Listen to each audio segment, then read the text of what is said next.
Good afternoon, everyone. Thank you for being here for today's press conference. I am joined today by our Health Commissioner, Dr. Jaraza, John Brett, Executive Director of Emergency Management for UMD, our Police Commissioner, Michael Harrison, Dr. Lisa Margakis, Dr. Joshua Sharfstein, and Dr. David Marcosi of Johns Hopkins. I want to begin by discussing where Baltimore City currently stands after the governor's announcement earlier this week. On Wednesday, Governor Hogan made an announcement to lift many of the state's COVID-19 mandates. I have an obligation to protect the public health and safety of Baltimoreans, and I plan to keep that at the forefront of everything I do. Since the onset of this pandemic, Baltimore has leaned on expert direction of healthcare professionals as well as local data on COVID-19, hospitalizations, deaths, and new cases to shape our reopening efforts. We update our executive orders based on the latest trends and these reopening indicators, which you can always find at coronavirus.baltimorecity.gov. Our approach will not change. Baltimore will stay the course. Under the executive order released by my office today, Baltimore's existing local COVID-19 mandates will remain in place. You can see that order and all past executive orders online at baltimorecity.gov and simply click on mayoral executive orders. As President Biden stated in his primetime address last night, this fight is far from over. Our nation and our city are still very much in the midst of this pandemic. From January 1, 2021 through this very moment, there have been 9,371 COVID-19 cases and 172 deaths among Baltimore City residents.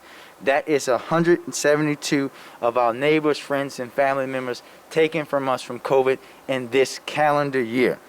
We cannot express this enough that we must remain vigilant every day, every hour, in everything that we do. Now is not the time to let up. On the eve of St. Patrick's Day, I'm calling on residents to consider the safety of your neighbors and loved ones. We have consistently seen spikes in COVID-19 cases following holidays where people get together. I know the weather is nice, and we are all anxious to be together and to be out, but the pandemic isn't over. Don't let the thrill of a good time harm your health or the health of someone you care about. Please avoid large gatherings, practice physical distance, and continue to wear a mask. Better said, be responsible. Think about tomorrow, think about next month, think about the rest of the year and the rest of your life that you want to have. It's not the time to go bar hopping. It's not the time to be reckless with your personal activity just because the weather is better in the St. Patrick's Day weekend. We know that can lead to the lives of people dying. You can literally kill someone that you love by being irresponsible. And now I'm going to turn it over to our Health Commissioner, Dr. Jaraza, to give us an update on our most recent data. Dr. Jaraza. Good afternoon. Thank you, Mayor Scott, for your leadership during this pandemic, and thank you to our partners joining us today. I'd like to briefly share the data on key COVID-19 metrics in Baltimore City. As of this morning, we have lost 811 lives to COVID-19. We have had a total of 41,395 cases in Baltimore City residents, and our latest 7-day average new case count is 93 cases per day, a 12% decrease from 4 weeks ago, but a slight increase from last week's average of 92 cases per day. Our latest 7-day positivity is 2.2%, a decrease of 24% from 4 weeks ago, but a slight increase from 2% positivity last week. Our hospital utilization rates have slightly increased, with intensive care units at 84% and acute care units at 88% capacity. Fatalities due to COVID-19 are now averaging at about 1 death per day, a 53% decrease from 4 weeks ago.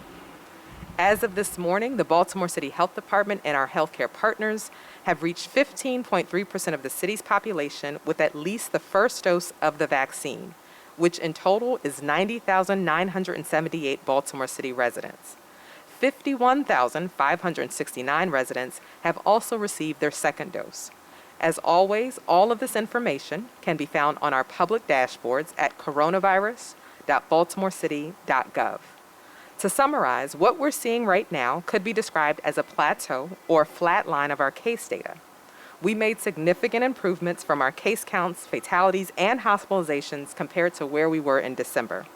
However, we've seen some fluctuations in the data just this week, and after a year of witnessing ups and downs in data trends, we remain consistent in our certainty that time is needed to determine the true direction of these trends. As we have consistently stated throughout the pandemic, our strong preference is to have at least 4 weeks of data before implementing new restrictions or removing old ones, and we will be on track to seeing where things stand by early next week, as March 22nd marks 4 weeks since we implemented the latest changes to Phase 1 restrictions. The majority of vaccinations provided in the city so far have been Pfizer and Moderna vaccines. As a reminder, these are both 2-dose vaccines, with the second dose of Pfizer being administered at least 21 days after the first dose, and the second dose of Moderna being given at least 28 days after the first dose. CDC guidance states that you can wait up to 6 weeks or 42 days between doses. However, we strongly encourage residents to stay within that 3 to 4 week period as much as possible. We're pleased to report that according to Immunet data, of those city residents eligible for their second dose, 91% of residents total, and 88% of our residents over the age of 65 have received their second dose. However, in reviewing the data, approximately 2% of city residents that have been vaccinated, almost 1,800 individuals, have not been documented as receiving their second dose yet, more than 6 weeks after receiving their first dose of the Pfizer and Moderna vaccines. This is a concern because unlike the Johnson & Johnson vaccine, both doses of Pfizer and Moderna vaccines must be given for the vaccine to be fully effective. Please, if you have received your first doses of either Pfizer or Moderna, make sure you have your plan to get your second shot. We know that 44% of those who have not received their second dose after more than 6 weeks are adults over the age of 60. And we encourage everyone to check on your older relatives who have been vaccinated to ensure that they have a plan to get their second dose. In order to ensure equitable and rapid vaccination of city residents, the Health Department is continuing to work with healthcare partners to direct doses to older adults, city educators, first responders, and people experiencing homelessness. Beginning next week, we will also be supporting continuity of government operations. Next week, we will be utilizing our doses in the following manner. 750 doses will be reserved for Baltimore City residents over 65 years old, city educators, and individuals supporting continuity of government operations at our closed pod site at the Baltimore City Community College. 1,150 doses will be reserved for clinical partners operating closed pod sites serving Baltimore City older adults from our Maryland Access Point list, as well as city educators. This allotment includes supporting the vaccinations at a new vaccine clinic in partnership with the University of Maryland, Baltimore. We are pleased to have UMB as a new partner, and John Bratt, the Executive Director of Emergency Management for UMB, will be joining us shortly to share a few words about this new option for vaccinations here in the city. 1,000 doses will be reserved for our mobile vaccination clinics, serving older adults living in senior housing sites and individuals experiencing homelessness living in congregate living settings. The Health Department is continuing to scale up its successful mobile vaccination clinics alongside our healthcare partners, using the city's allocations of doses to bring vaccines directly to our older adults living in senior housing buildings and residents living in temporary housing. This week, we are pleased to report that we have held 20 mobile clinics to date and provided 2,000 first doses of vaccines directly to city residents through our mobile testing teams. We are grateful for our partners at MedStar Health, Johns Hopkins Health System, Johns Hopkins School of Nursing, LifeBridge Health, and Safeway, who have all played a vital role in reaching the city's older adults and housing insecure residents where they are as a part of our mobile vaccine clinic program. The number of mobile clinics we can host is dependent on our weekly vaccine supply. And next week, working with our partners, we will be visiting the Hollins House, Rosemont Towers, Apostolic Towers, St. Mary's Roland View 2, and Renaissance Garden Apartments for first dose clinics. We will also be returning to Harlem Gardens Senior Apartments and the Morrell Park Apartments for second dose clinics. Additionally, through partnerships with the Lord Baltimore Hotel, we will be hosting vaccination events for those living in temporary housing at the Recovery Center of Maryland, McVet, and Pender Hughes Shelter, as well as a second dose clinic in partnership with Healthcare for the Homeless at the Weinberg Housing Resource Center. Testing for COVID-19 remains a vital component of the overall pandemic response, and we still encourage residents to get tested if they're experiencing symptoms suggestive of COVID-19 or have been in close contact with someone experiencing symptoms of COVID-19. Our mobile testing clinic schedule is posted weekly on our social media accounts and on our website, coronavirus.baltimorecity.gov/testing. Additionally, please remember to pick up the phone when MD COVID calls, as our contact tracing program remains as vital as ever to quickly identify and reduce disease transmission. As always, please continue to wash your hands, wear your mask over your nose and mouth, and reduce your contact with others to slow the spread of disease. Baltimore has weathered this pandemic and has remained relatively safe because our residents understand the nature of this disease. We wear masks, we keep our distance, and we are getting vaccinated.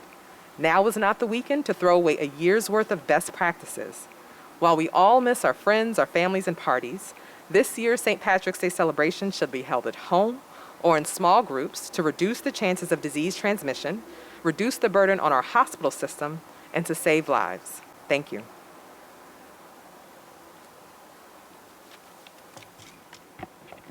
Thank you, Dr. Jaraza, and the entire team at the Baltimore City Health Department for your life-saving and many times thankless work over this last year. I want to now recognize John Bratt, Executive Director of Emergency Management for UMD, to say a few words about our new partnership. Ms. Bratt?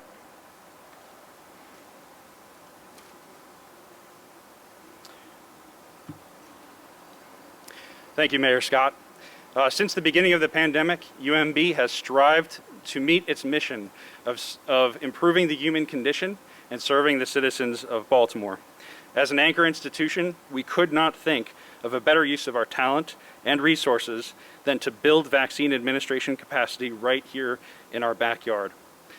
I'd like to take a moment to thank our partners for making this effort possible, including the City of Baltimore Health Department, the Maryland Department of Health, and the University of Maryland Medical System. And of course, the faculty, students, and staff of the University of Maryland, Baltimore, who have served countless nights, days, and weekends to make this effort possible.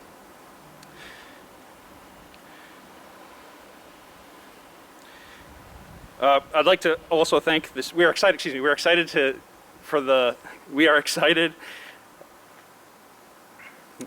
about our continued partnership with the City of Baltimore and look forward to administering vaccine to those who need it most in the city and look forward to meeting that need.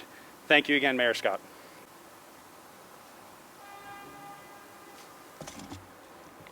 Thank you, Mr. Bratt. As we have done throughout the pandemic, Baltimore will continue to evaluate the data on a regular basis to determine the path forward. Next week will be our fourth week of our current mandates. The Health Commission and I will provide an update next week regarding our plans moving forward, sticking to our original plan and course. Now, before we switch gears, I want to give the most important voice in our pandemic, our doctors and public health professionals, an opportunity to say a few words about our continued COVID efforts, if they would like, Dr. Sharpstein and Dr. Margakis.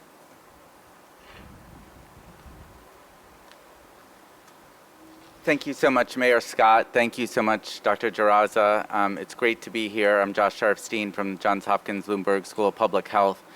You know, when this pandemic started, people had in mind the places that would probably be hit the hardest in the United States. And we saw cities and regions kind of move into the forefront, be the headline cities of where there was just a tremendous amount of COVID. And if you look back on the last year, Baltimore has vastly exceeded expectations. There were many reasons why people thought that Baltimore would be one of those cities that was just disproportionately devastated by COVID, and it has not been one of those cities. And you think back for this year, why is that the case? And a major reason are the two people who are behind me, Mayor Scott and Dr. Jaraza. The city worked collaboratively with the University of Maryland and Johns Hopkins right away to set up a call center, to set up safe housing for people, to provide testing, to provide mobile testing. And that spirit has carried through a number of announcements and policies based on evidence, the tremendous dashboard that you've seen. And I just think it's important to take a little bit of the broader picture and realize that Baltimore has gotten to this point as a city with great leadership, great partnership, and great response by the citizens of Baltimore. And personally, I want to thank Dr. Jaraza particularly for her just tremendously steadfast leadership in this incredibly challenging situation, just, extraordinary moment in time. And the way that Baltimore has managed this is, if you take an analogy of a boat moving towards safer waters, the city has had its hand on the tiller, and it has been steering the ship based on the best data available to get to a better place. And this is not the time to take your hand off the tiller. This is not the time to completely, and I like the translation of that too. This is not the time to act as if that COVID is no longer a challenge. It is a deadly challenge, and it is exactly by thinking methodically, basing on data, and talking optimistically about the fact that we are headed towards a much better tomorrow if we can stick together today. Thank you very much. Thank you. I would like to add my thanks to Dr. Jaraza and to Mayor Scott for their leadership and for keeping the city safe through this extraordinarily challenging time. I think that I would just echo the words of hope that you've heard here today. We see vaccinations advancing quite rapidly, and Johns Hopkins is very pleased to be a partner in the public-private partnership in order to serve the community and to vaccinate our residents and keep everyone safe. I would just, as an infection prevention professional, add a note of support for all of the infection prevention measures that we are now all so familiar with: masking, physical distancing, and avoiding indoor gatherings, particularly large gatherings. And to say that these have worked. They have worked to keep our city safe. And in addition to the SARS-CoV-2 virus, we have seen great success in almost elimination of influenza this year. So let's persevere as the weather warms and some of the holidays and spring breaks come. Please keep going and hold on for a little bit longer while vaccinations roll out and we can see brighter days ahead. Thank you so much.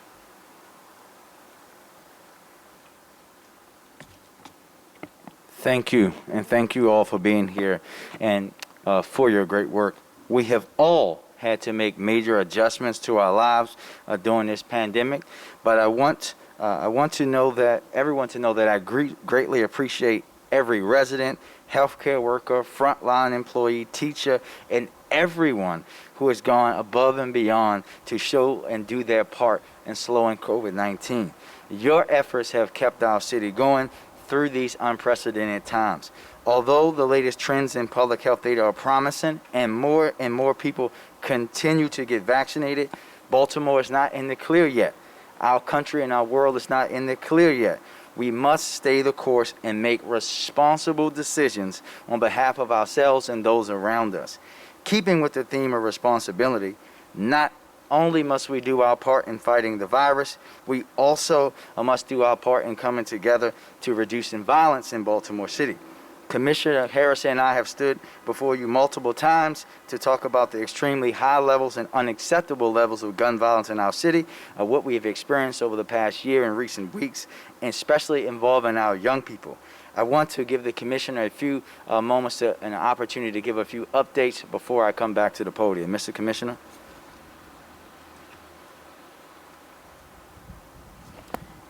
Good afternoon, and thank you, Mr. Mayor.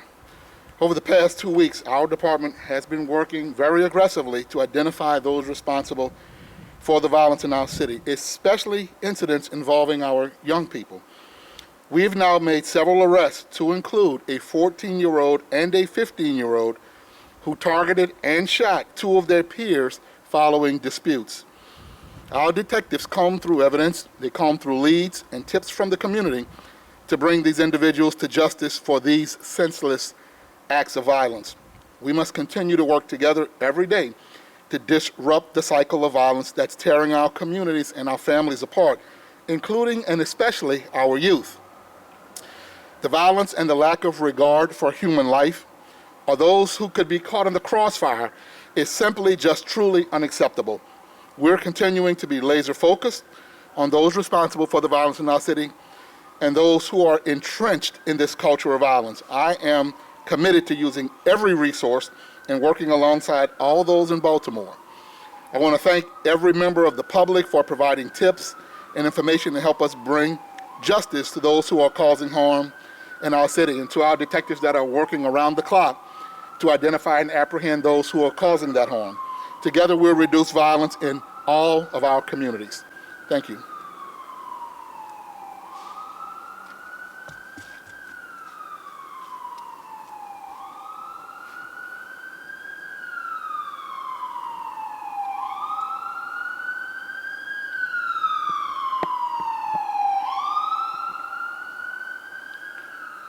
Thank you, Mr. Commissioner, and let me thank the hard-working women and men of BPD who have been able to bring some sense of calm and closure to families, and we know we have a long way to go. But I also want to say again that we're going to continue to push. They know that we're going to continue to push them to be better, but we also have to be better as a community, especially when it comes to the lives of our young people. This is what you hear me consistently talk about.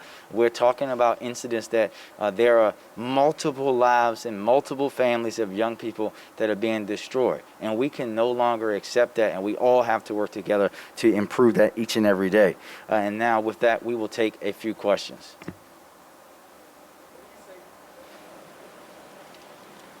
What do you say to the people who, the many customers who will likely leave Baltimore this weekend to enjoy themselves economically? What does that hurt like for the city?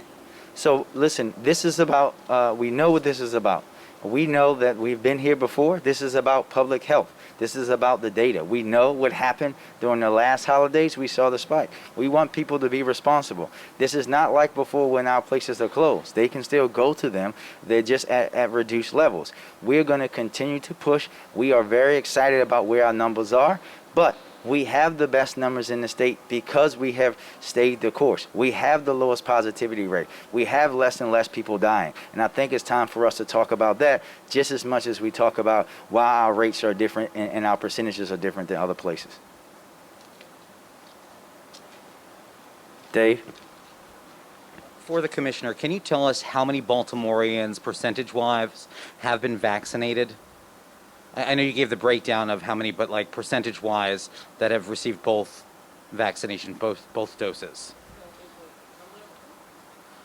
It was a little over 51,000. So that total number I gave you also includes a small amount of J&J vaccine. So I'd like to just go back and check with the team. But a little one over 51,000 have received that second dose.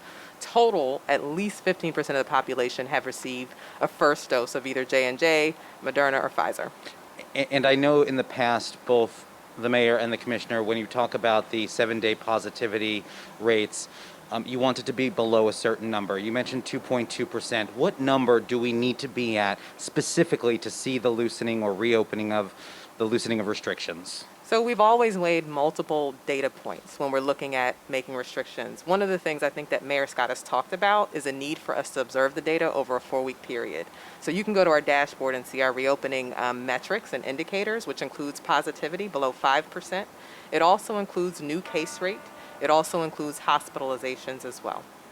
And just one other thing for the mayor. Today the Orioles announced the 11,000.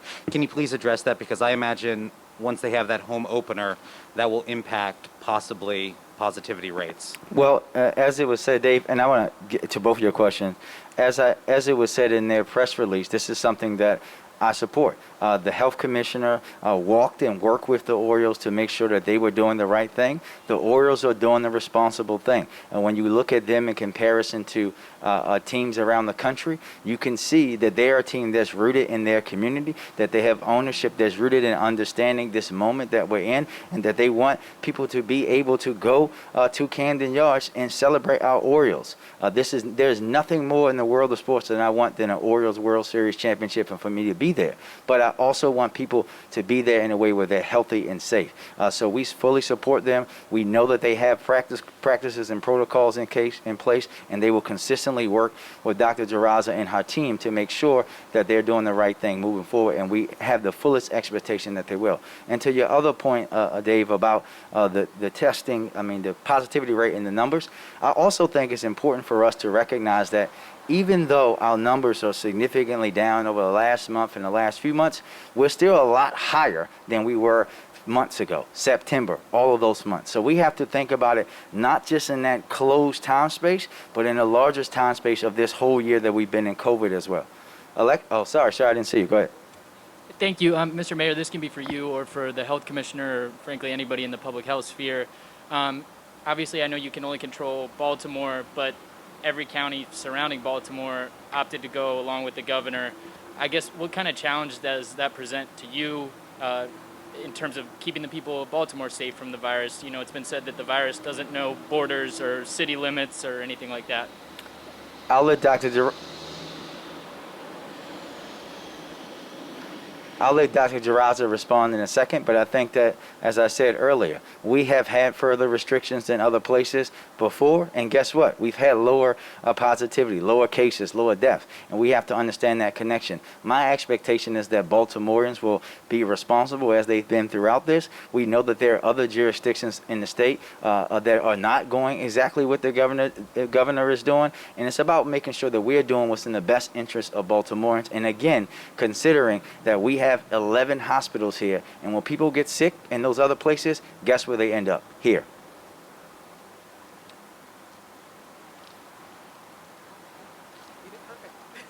Hello. Alexa? I hear what you're saying about the 4 weeks.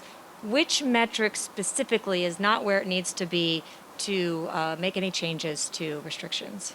So, Alexa, it's not about where they are today. We set a time frame for you guys, and we let you know what the time frame is, and we haven't veered from that before. We've been consistent. Folks have asked for consistency, and that's what we have been doing. We are looking at that data every day. We'll be talking over the weekend and at the beginning of next week, and then we'll come back to you guys and say, this is where we're going. But I'll let the Dr. Jaraza talk specifically about all the metrics. But you can see, it's for the world to see right at coronavirus.baltimorecity.gov, where they can see our reopening metrics and where we are. So as Mayor Scott mentioned, again, we wanted to look at the data over a period of time, and we selected 4 weeks because that's usually when you can see a response, whether it's an increase or a decrease in cases. We have seen a slight increase in cases and really are seeing pretty much a plateau, like it's not continuing to go down. A few weeks ago, our new case rate was falling. We've been at a plateau now for the past week and a half or so. So we're not continuing to see that decreased trend that we were seeing at one point. Additionally, we've seen a slight uptick in hospitalizations. Again, we'd like to see this number come down consistently as well. So all those metrics can be found on our dashboard, coronavirus.baltimorecity.gov. So I'm hearing hospitalizations not quite where you'd want them. What was the first one you said? New cases per day. Got it, okay.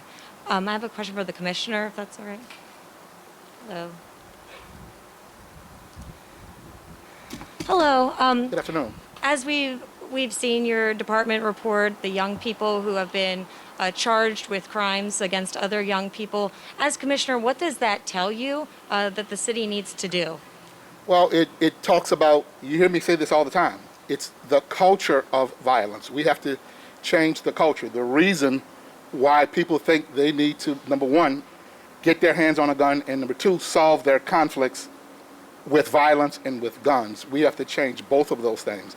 It has to be with consequences, but we have to change the way they think and the way they think they have to solve their conflicts. And it really speaks to conflict resolution, which is a problem that schools, homes, churches, nonprofits, police department, all of us, families, we all share in that responsibility to change how our young people think about dealing with conflict.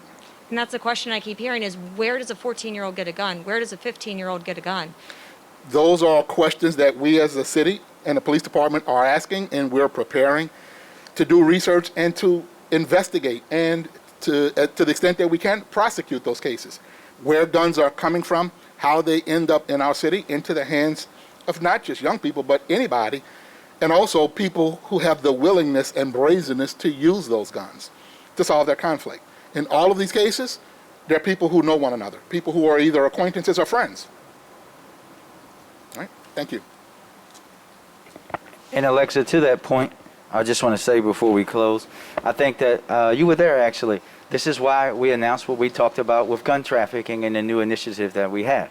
We know again that 63% of the weapons recovered by BPD last year came from outside of the state of Maryland.